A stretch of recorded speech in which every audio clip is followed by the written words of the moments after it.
Antes, queria parabenizar aqui pelos dados colocados, a brilhante palestra aqui do colega, né, Dr. Helder Rocha. Dr. Helder Rocha. Fazer aqui os agradecimentos, né, agradecer o convite que nos foi postulado pelos colegas, né, do Sintrajuf, parabenizar os colegas do Sintrajuf, do SINGE, né, a diretoria do Foro, a SMAF, né, os colegas da categoria que estiveram aqui presentes, os colegas também debatedores e de outras categorias que atenderam ao chamado para estar participando desse debate.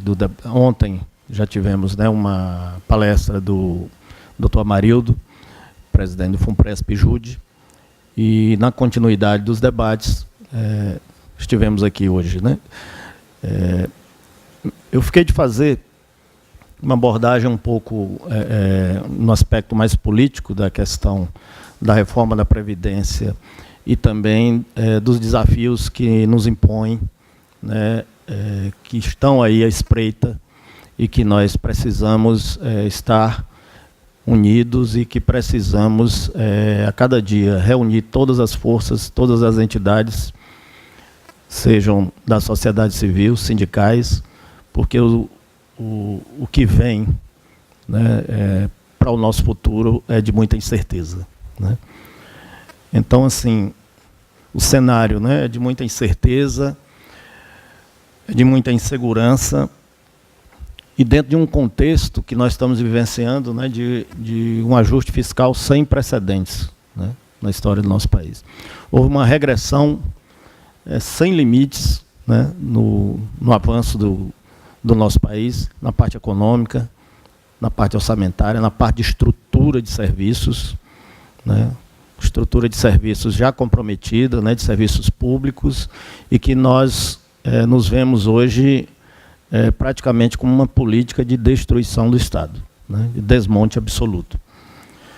Então, assim, temos hoje uma emenda, só para fazer aqui, rememorar, né, o que é que nós passamos nos últimos anos, e sabemos a responsabilidade que recai sobre os nossos ombros, sindicalistas, né, que tem que estar trabalhando cotidianamente em defesa da nossa categoria, em defesa do serviço público de qualidade, e o agravo e os ataques, né, as perdas de direitos que estão sendo, né, constantemente apresentadas pelo governo e também dentro do Congresso Nacional, né.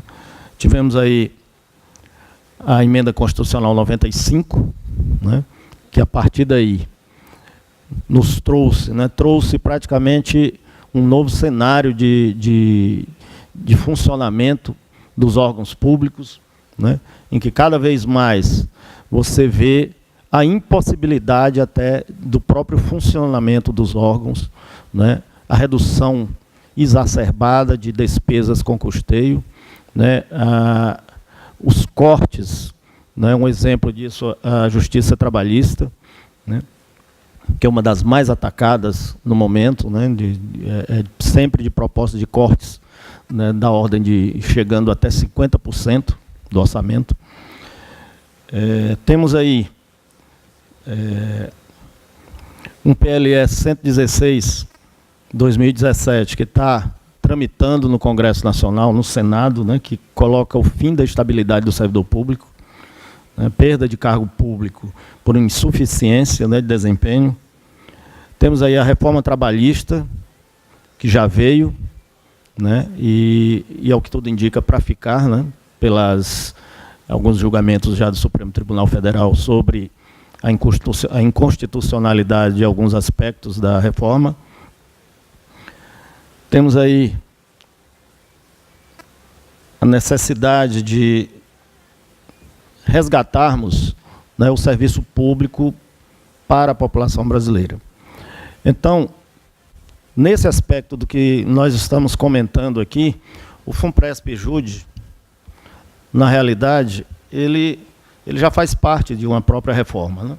Ele já veio, né, com esse objetivo, os colegas que adentraram após o ano de 2013, eles já vêm tendo como teto máximo, né, de aposentadoria o teto do regime geral de previdência, né? E aí, em relação ao FUNPRESP-EJUDE, é preciso que a gente faça algumas ponderações quanto à segurança do regime, né, da Previdência complementar. A própria fiscalização dele, ontem muitos colegas aqui bateram muito nessa tecla da fiscalização. A gente sabe, se diz, mas o Supremo Tribunal Federal e o Judiciário não está interferindo, não intervém, essa coisa toda, como acontece e aconteceu, né, nos fundos, né, de entidades estatais. E a gente sabe que o perigo existe, né? Ronda sempre o perigo da intervenção política, né, a serviço das entidades privadas, do mercado financeiro, das empreiteiras, do agronegócio. E é preciso que a gente tenha em mente essa questão, o que o colega, né, que o Helder colocou aqui também, essa questão da opção, né, já tão próxima. A maioria dos colegas não teve sequer condições de ter acesso ao benefício especial. O próprio presidente do FUNPRESP colocou o seguinte, que é preciso ter muita cautela em relação a isso. A primeira coisa é ter acesso aos cálculos do benefício especial, né? Calculá-lo. E não tomar nenhuma decisão precipitada sem antes ter esses elementos e ter os cálculos em mãos, né? Nós, do Sindijus, juntamente também com a JUF, com a Ana Matra, né, órgãos também dos procuradores, tivemos contato com o Ministério do Planejamento, fizemos requerimentos no sentido de prorrogar esse prazo. Mas até o momento não há nenhuma resposta, né? Já muito próximo, mas os trabalhos vêm sendo desenvolvidos. E o correto, como o Dr. Helder aqui colocou, seria sim, se não houvesse aí algo que possa comprometer, né, esses fundos, o governo deixaria essa opção em aberto, né, para que cada um tenha, ao seu devido modo e tempo, a condição de, munido de todos os dados necessários, tomar uma decisão, porque é uma decisão que vai mudar a sua vida para sempre, né? É uma decisão irrevogável e irretratável. Então, é preciso ter muita segurança. Outro aspecto que a gente tem que verificar também é a questão de ser uma fundação criada por lei, né?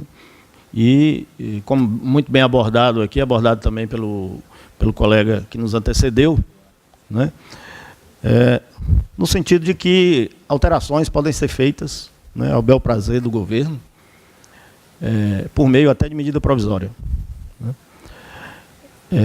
Nesse momento se tenta alterar, né, a Constituição Federal por meio de emenda constitucional, né?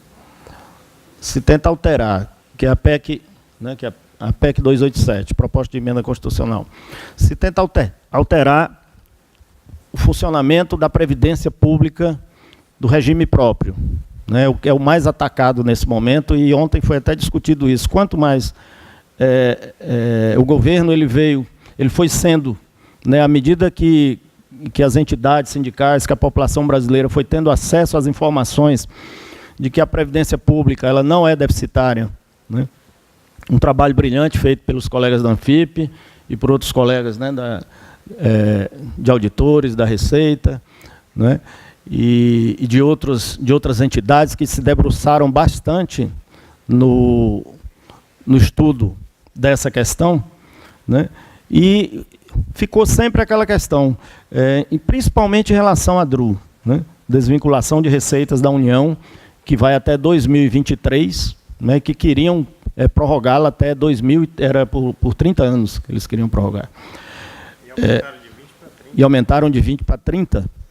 E como se justifica, né, você pegar parcela do que dispõe recursos para a Previdência, está no artigo 195 da Constituição Federal, da ordem de 30%, se dizem que lá não tem recursos. Se dizem que a Previdência está quebrada, como que você retira recursos de lá para destinar para outros, para destinar para outras rubricas e de acordo com o bel prazer do governo, né? Então, isso só demonstra de que o ataque à Previdência ele é um ataque premeditado.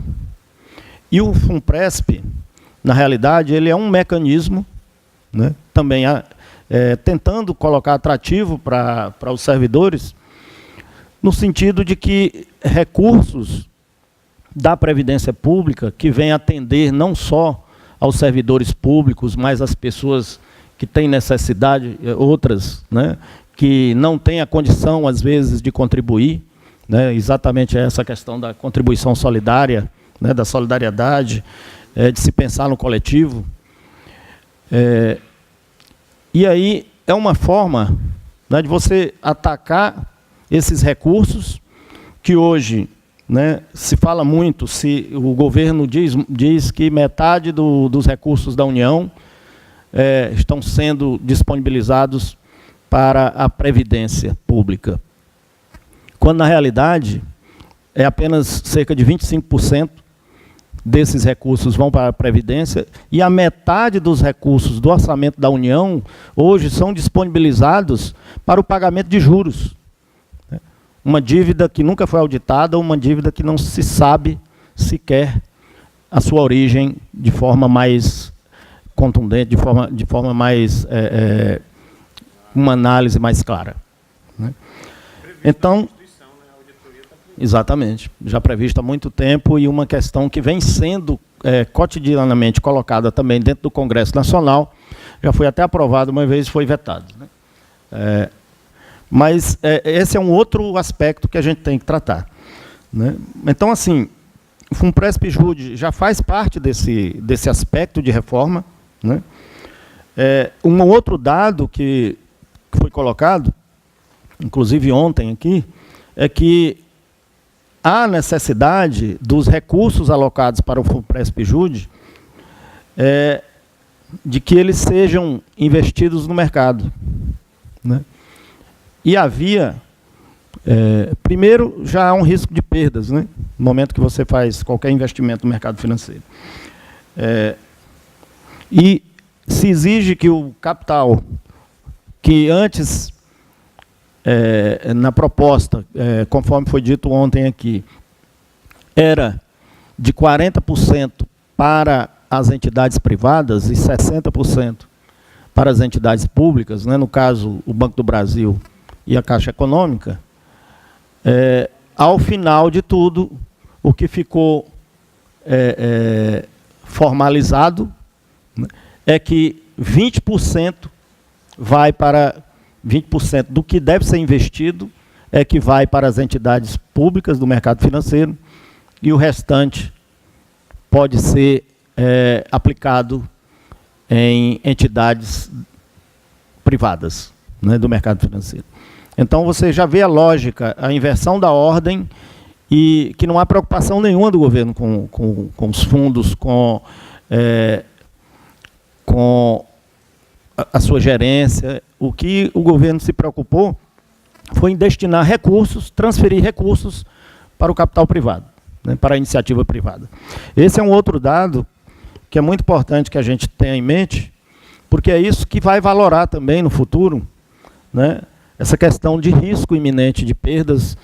Qualquer fundação, né, ela, nesse aspecto de recursos utilizados que vão ser aplicados, né, em qualquer fundo, ele corre riscos, tem que ter muito cuidado com isso. O colega ontem, presidente do FUNPRESP, Dr. Amarildo, explicou como é feito. Realmente há uma fiscalização muito grande pela Previ, por tudo isso, mas a gente sempre sabe que a experiência é muito negativa, né, em relação a fundos.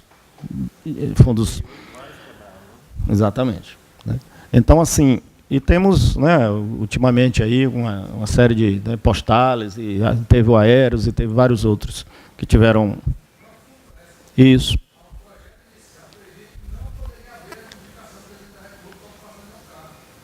Exatamente.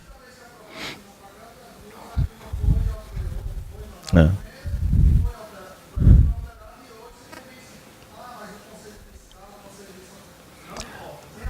É, exatamente.